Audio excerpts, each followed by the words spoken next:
Hello guys, आप सभी का कृष्णा ग्रुप ऑफ कॉलेज में स्वागत है। हमारा जो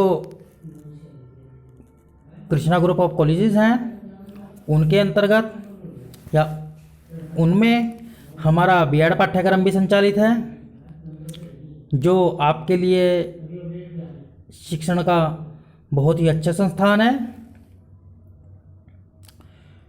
यह हमारा छुटमलपुर के पास कमालपुर गांव पे पड़ता है, डिस्ट्रिक्ट सहारनपुर में। सो गाइस, आज हम अपने इस वीडियो के अंतर्गत जो हमारा बीएड 2 वर्षीय प्रोग्राम है उसमें बीएड सेकेंड ईयर के पेपर में अध्ययन करेंगे। जो हमारे ऑप्शनल पेपर होते हैं उसी में हमारा एक पेपर कोड E503 भी है, जिसका नाम है पर्यावरण शिक्षा, इन्वायरमेंट एजुकेशन। हमने इससे जो पहली वीडियो थी उसमें पर्यावरण एजुकेशन के और भी वीडियोस बनाई हैं, जिसे आप हमारा जो कॉलेज का चैनल है उस पर जाकर देख सकते हो। सो गाइस, आज हम जो हैं अपने पर्यावरण शिक्षा के अंतर्गत आज जो हमारी इन्वायरमेंट एजुकेशन है उसमें हम आज भौगोलिक या प्राकृतिक पर्यावरण के बारे में अध्ययन करेंगे। सो गाइस, हमारा जो आज का टॉपिक है वह है भौगोलिक या प्राकृतिक पर्यावरण। इसमें हम भौगोलिक या प्राकृतिक पर्यावरण के जो प्रभाव हैं उनके बारे में अध्ययन करेंगे। इससे पहली वीडियो में हमने जो था हमारे भौगोलिक या प्राकृतिक पर्यावरण के प्रत्यक्ष प्रभाव थे उनके बारे में अध्ययन किया, लेकिन हमारा जो आज का टॉपिक है या आज जो हम अध्ययन करेंगे वह है भौगोलिक या प्राकृतिक पर्यावरण के अप्रत्यक्ष प्रभाव। आज हम इस टॉपिक के अंतर्गत हम अपने जो अप्रत्यक्ष प्रभाव पड़ते हैं, हमारा जो पर्यावरण है, जो प्राकृतिक पर्यावरण है, उस पर प्रत्यक्ष प्रभाव के साथ साथ में कुछ अप्रत्यक्ष प्रभाव भी अपना प्रभाव डालते हैं। सो गाइस, हम अपने इसी कड़ी को आगे बढ़ाते हुए आज भौगोलिक या प्राकृतिक पर्यावरण के अप्रत्यक्ष प्रभाव के बारे में अध्ययन करेंगे। नंबर 1 है सामाजिक संगठन पर प्रभाव। हमारा जो भौगोलिक या प्राकृतिक पर्यावरण है उसके जो अप्रत्यक्ष प्रभाव होते हैं उनमें नंबर 1 पर आता है सामाजिक संगठन पर प्रभाव। यानी कि हम आज इसी के बारे में बात करेंगे। हमारा जो भौगोलिक पर्यावरण प्रत्यक्ष रूप से सामाजिक संगठनों को प्रभावित करता है। क्या है? हमारा जो प्राकृतिक पर्यावरण होता है वह हमारे जो सामाजिक संगठन होते हैं उनको प्रभावित करता है। हमारे एक जो वैज्ञानिक हुए हैं रिप्ले के महोदय, उनके अनुसार देखते हैं उन्होंने क्या कहा है अपनी इस डेफिनेशन में। रिप्ले महोदय के अनुसार ऐसे पहाड़ी व पठारी देशों, यानी कि ऐसे पहाड़ी व पठारी देशों जहां खाद्यान्न की कमी होती है, जनसंख्या की वृद्धि अभिशाप मानी जाती है। यानी कि हमारे रिप्ले महोदय कहते हैं ऐसे क्षेत्र या ऐसे देश जहां पर खाद्यान्न नहीं होते, क्योंकि मानव को जीवन निर्वाह करने के लिए खाद्यान्न की ज़रूरत होती है जिससे कि उसकी भोजन की पूर्ति हो सके। अगर वही वहाँ पर नहीं होंगे तो वहाँ जनसंख्या अधिक होने का तो कोई सवाल ही पैदा नहीं होता। इसीलिए हमारे रिपले महोदय कहते हैं कि ऐसे पहाड़ी व पठारी देश जहां पर खाद्यान्नों की कमी होती है, जनसंख्या की वृद्धि अभिशाप मानी जाती है। यानी कि वहां जनसंख्या अगर होती ही नहीं है, अगर होती भी है, ऐसे क्षेत्रों में बहुत ही कम जनसंख्या पाई जाती है, क्योंकि ऐसे क्षेत्रों में जीवन यापन के लिए खाद्यान्न नहीं होते।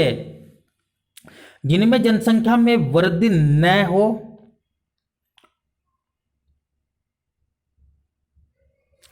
ऐसे जैसे कि जौनसारी बाबर में खस जाती है, वहां सभी भाइयों की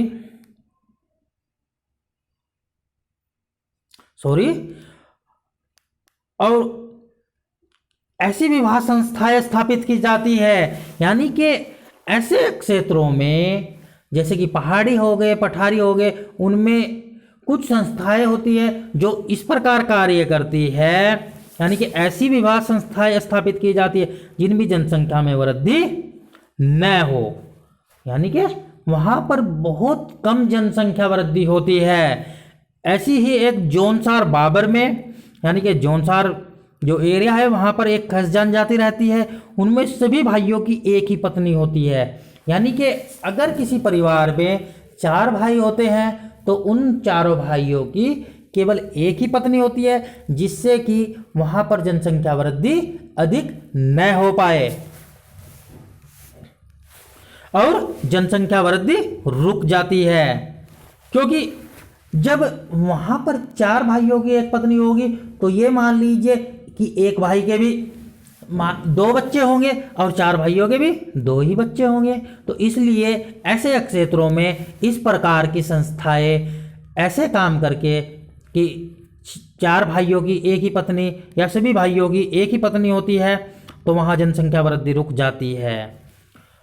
विवाह की आयु, परिवार का आकार तथा प्रकार भी अप्रत्यक्ष रूप से भौगोलिक परिस्थितियों से प्रभावित होते हैं। यानी कि वहाँ जो विवाह की आयु होती है, वहाँ पर विवाह भी काफ़ी उम्र में किया जाता है, जिससे कि अगर जल्दी शादी हो जाए या विवाह हो जाए तो वहाँ जनसंख्या वृद्धि होगी।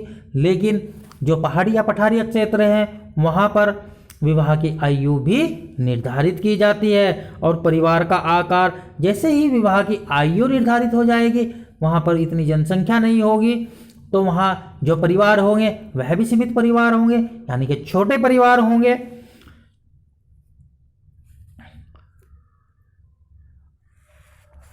यानी कि परिवार का जो आकार है वह छोटा होगा, जिससे कि वह वहाँ पर उन्हें जीवन यापन के लिए सही प्रकार से जो खाद्यान्न है उनका प्रबंध हो सके।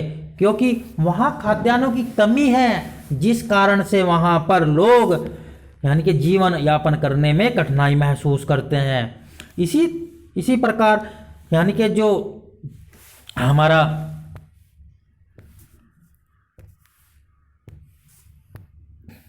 सामाजिक संगठन है, उन पर भी हमारे जो भौगोलिक या प्राकृतिक पर्यावरण है वह अप्रत्यक्ष रूप से प्रभावित करते हैं। यानी कि अप्रत्यक्ष रूप से भौगोलिक परिस्थितियों से प्रभावित होते हैं। इसकी कुछ आलोचना है, यह देख लेते हैं हम। यह सदैव ठीक नहीं है और अनेक एक समान क्षेत्रों में परिवार वह विभाग की भिन्न भिन्न प्रथाएं देखी गई है।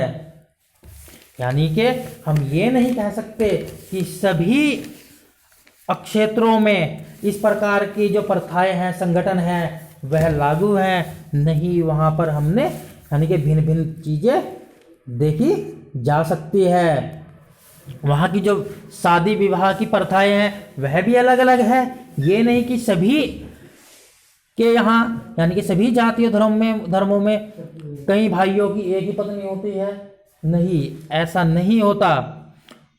वहाँ अलग अलग प्रथाएं देखने को मिलती है। इसलिए जो सामाजिक संगठन है उसकी इस प्रकार से आलोचना की गई है। हमारा जो नेक्स्ट पॉइंट है वह है आर्थिक संरचना पर प्रभाव। यानी कि अब हम ये देखते हैं आर्थिक संरचना पर किस प्रकार से प्रभाव पड़ता है। भौगोलिक पर्यावरण उद्योगों के विकास की गति निर्धारित करता है, यानी कि जहां पर भौगोलिक परिस्थितियां प्रतिकूल होती है वहां पर जो उद्योग धंधे होते हैं वह भी अधिक लगाए जाते हैं।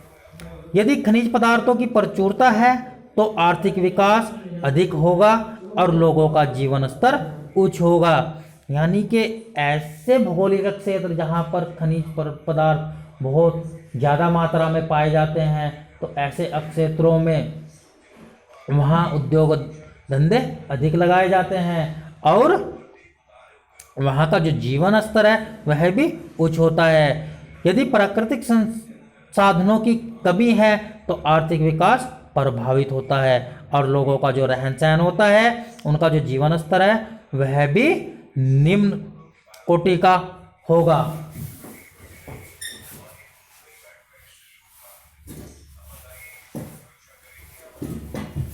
यानी कि वह भी निम्न कोटि का होगा या निम्न होगा। व्यावसायिक संरचना भी इससे प्रभावित होती है। इस प्रकार भौगोलिक पर्यावरण आर्थिक संरचना को प्रत्यक्ष तथा अप्रत्यक्ष रूप से प्रभावित करता है।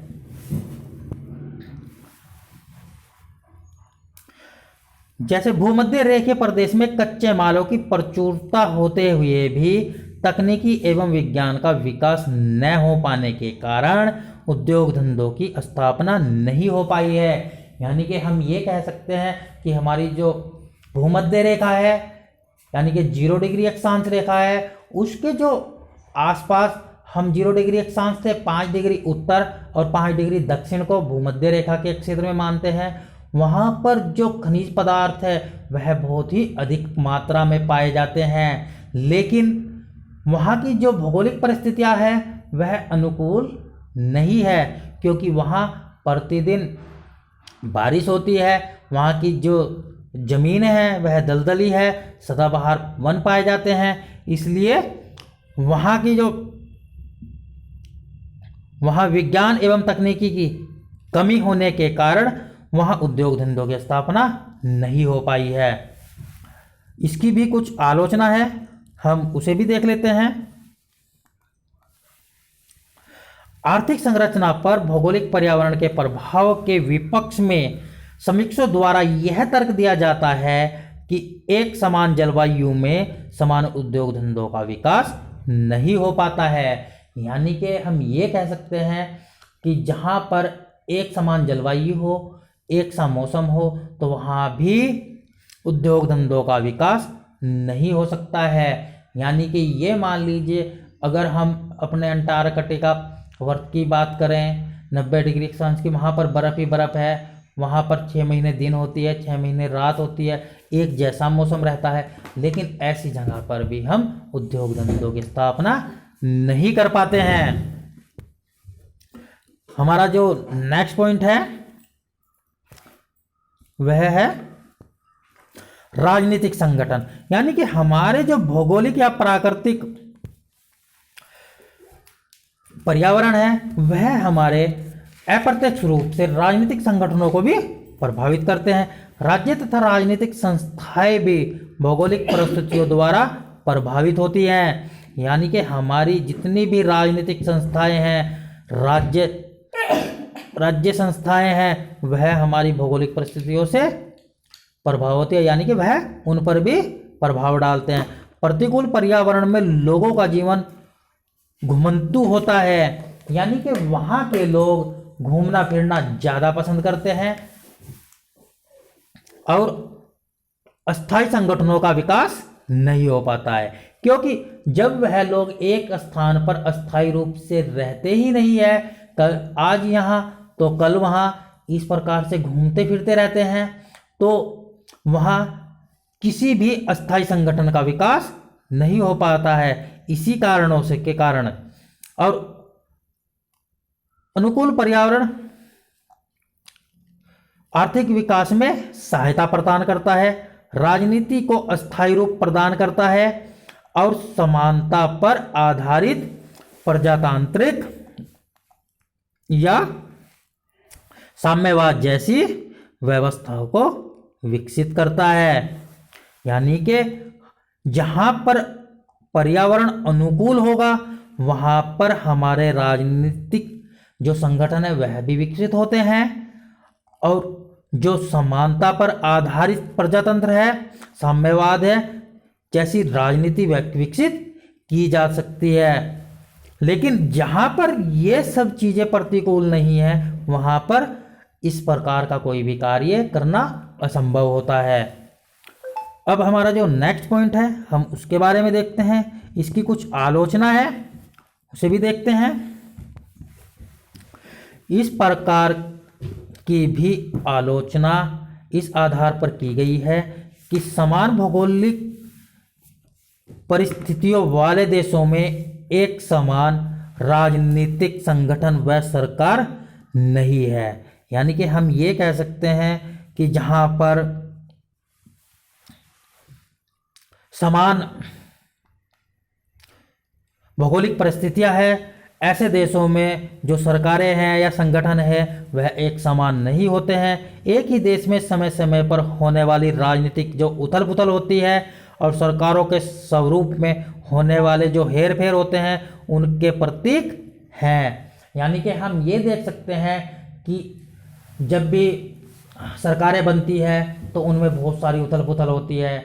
आप अभी देख लीजिए, जो 14 फरवरी कल का दिन था, यानी कि कल जो इलेक्शन हुए हैं उनमें जितने राजनीतिक दल थे उनमें कितनी उथल पुथल हुई है। यानी कि एक समान भौगोलिक क्षेत्र में रहने के बाद भी वह उनमें उथल पुथल देखने को मिलती है। जैसे कि कोई किसी पार्टी से निकलकर दूसरी पार्टी में चला गया, उस पार्टी से निकलकर तीसरी में चला गया। इस प्रकार के जो हेर फेर होते हैं वह सभी हमें देखने को मिलते हैं। राजनीतिक संस्थाएं भौगोलिक पर्यावरण द्वारा प्रभावित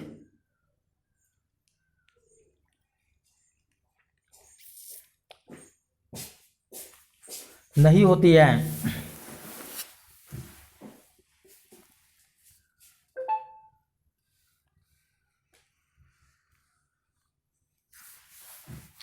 क्योंकि हमारा जो भौगोलिक पर्यावरण है, एक ही भौगोलिक पर्यावरण में रहने के बाद भी हमारी जो राजनीतिक संस्थाएं हैं उनमें बहुत सारा हेर फेर हमें देखने को मिलता है, जिसके कारण वह भौगोलिक पर्यावरण द्वारा प्रभावित नहीं होती है।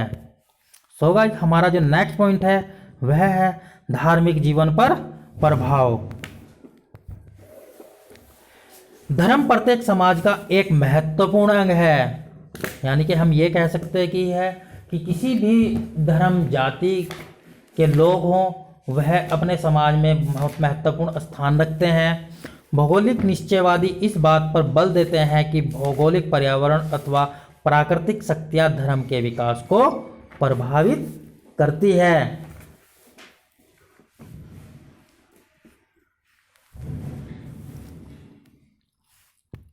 यानी कि हमारा जो भौगोलिक या प्राकृतिक पर्यावरण है, वह जो प्राकृतिक शक्तियां है वह धर्म के विकास को प्रभावित करती है। मैक्स मूलर महोदय हैं, उन्होंने कहा है कि धर्म की उत्पत्ति का सिद्धांत ही प्राकृतिक शक्तियों के रूप में भय से उनकी पूजा करने के रूप में प्रतिपादित किया गया है। यानी कि जितनी भी प्राकृतिक शक्तियां हैं उनका जो भय होता है, फिर उनके रूप में उनकी पूजा करने के लिए कहा गया है। जिन देशों में प्राकृतिक प्रकोप अधिक होता है वहां पर धर्म का विकास तथा धर्म पर आस्था रखने वाले लोगों की संख्या भी अधिक होती है। एशिया की मानसूनी जलवायु के कारण ही यहाँ के लोग भाग्यवादी बने हैं। यानी कि हमारी जो एशिया की जलवायु है वह वहाँ के जो रहने वाले लोग हैं वह भाग्य पर अधिक विश्वास करते हैं, जिनके कारण वह भाग्यवादी बने हुए हैं। कृषि प्रधान देशों में इंद्र की पूजा होना सामान्य बात कही गई है। यानी कि जितने भी कृषि प्रधान देश हैं उन देशों में इंद्र की पूजा की जाती है, इंद्र को भगवान के रूप में पूजा जाता है। वृक्ष की पूजा की जाती है, यानी कि हमारा जो पीपल का वृक्ष है उसे भी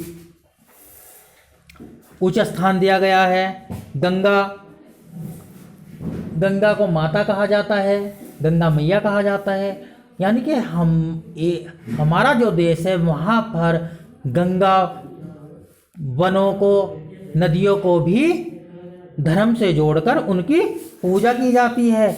अभी गाय देख लीजिए, गाय की भी हमारे हिंदू धर्म में पूजा होती है, गाय को माता कहा जाता है। भारतीयों के लिए ये बहुत ही उपयोगी हैं।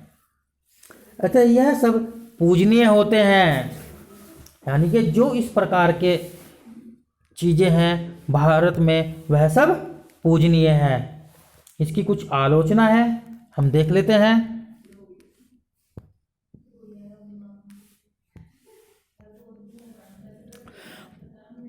प्राकृतिक सत्य ही धर्म के विकास को निर्धारित करता है, यानी कि जो यह डेफिनेशन है, जो प्राकृतिक शक्तियाँ होती हैं या प्राकृतिक सत्य हैं वह जो धर्म होता है उसके विकास का निर्धारण करती है। भौगोलिकवादियों के इस तर्क को स्वीकार नहीं किया जा सकता। एक समान भौगोलिक परिस्थितियों अथवा प्राकृतिक शक्तियों वाले देशों में धर्म का विकास एक समान रूप से नहीं होता है, क्योंकि वहाँ पर अलग अलग धर्मों के लोग रहते हैं। समाज विशेष की सामाजिक आवश्यकताओं तथा सामाजिक मूल्यों से धर्म अधिक प्रचलित होता है, यानी कि जिस समाज के जो धार्मिक मूल्य हैं,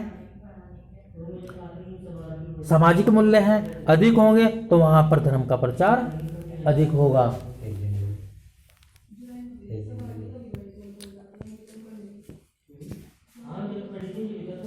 हमारा नेक्स्ट है साहित्य पर प्रभाव।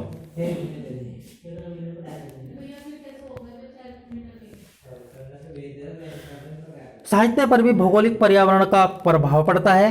भौगोलिक पर्यावरण जितना सुंदर व अनुकूल होता है उतनी ही सृजनात्मकता अधिक होती है और साहित्य भी उतना ही सजीव और सुंदर बन जाता है।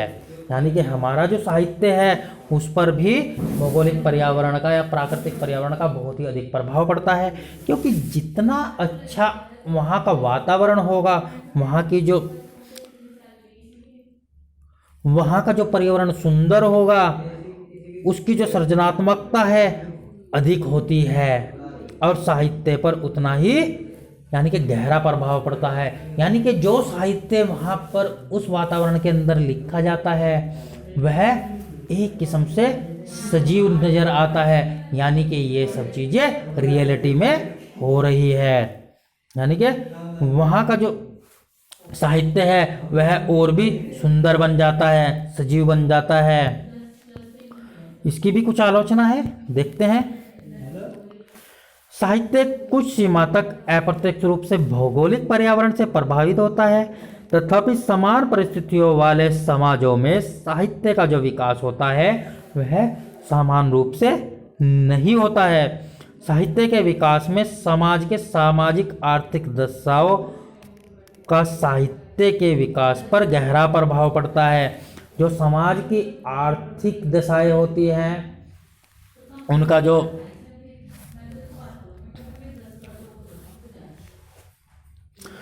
उस समय की स्थिति होती है, उन सभी का जो हमारा साहित्य होता है उस पर बहुत ही गहरा प्रभाव पड़ता है।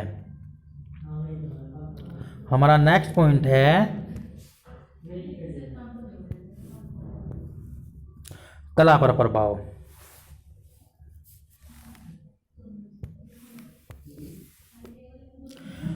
कला पर प्रभाव साहित्य के साथ साथ वास्तुकला, चित्रकला, मूर्तिकला, संगीत, नृत्य, नाटकों पर भी भौगोलिक परिस्थितियों का प्रभाव पड़ता है। सुंदर प्राकृतिक पर्यावरण में चित्रकारी और कृत्रिम पर्यावरण में होने वाली चित्रकारी का केंद्र बिंदु अलग अलग होता है। चित्रकार, संगीतकार, नर्तक इत्यादि प्राकृतिक पर्यावरण से अलग होकर अपनी कलाओं का विकास नहीं कर सकते। यानी कि अगर हम ये कहें कि जो चित्रकार होते हैं, नर्तक होते हैं, कलाकार होते हैं, वह प्रकृति से हटकर अपनी कला का विकास करें तो ऐसा संभव नहीं है। उन्हें प्रकृति के साथ ही चलना पड़ता है और प्रकृति के अंदर रहकर ही, प्राकृतिक पर्यावरण में रहकर ही अपनी कलाओं का विकास कर सकते हैं। यूनान और रोम में जो ललित कलाओं का विकास हुआ है वह वहाँ की जो परिस्थितियाँ थी, यानी कि प्राकृतिक परिस्थितियाँ थी, प्राकृतिक पर्यावरण की परिस्थितियाँ थी, उसी के कारण हुआ था। इसकी भी कुछ आलोचना है, हम देख लेते हैं।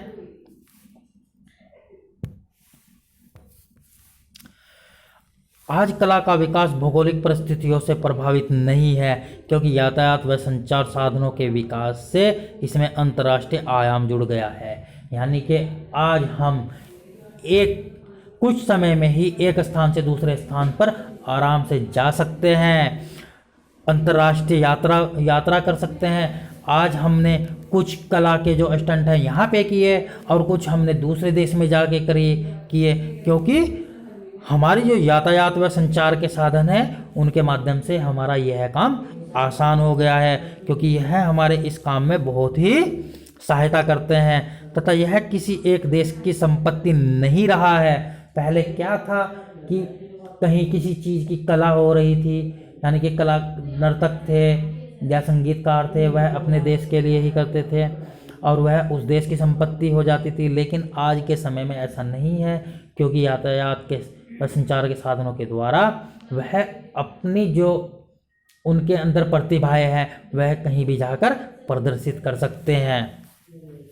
साथ ही इसके विकास में समाज के सामाजिक आर्थिक परिस्थितियां भी महत्वपूर्ण भूमिका निभाती है। यानी कि हमारा जो कला है, कला पर प्रभाव है, साहित्य के साथ वास्तुकला है, चित्रकला है, मूर्तिकला है, नृत्य है, उन पर विकास के समाज के जो सामाजिक आर्थिक परिस्थितियां है वह भूमिका निभाती है, उनकी भी बहुत ही महत्वपूर्ण भूमिका है।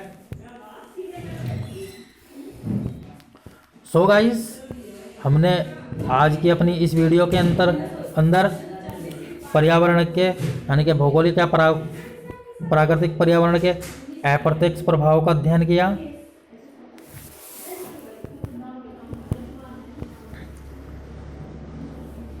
आप सभी का धन्यवाद। हम अपनी नेक्स्ट वीडियो में नए चैप्टर के साथ फिर से मिलते हैं। So guys, thank you.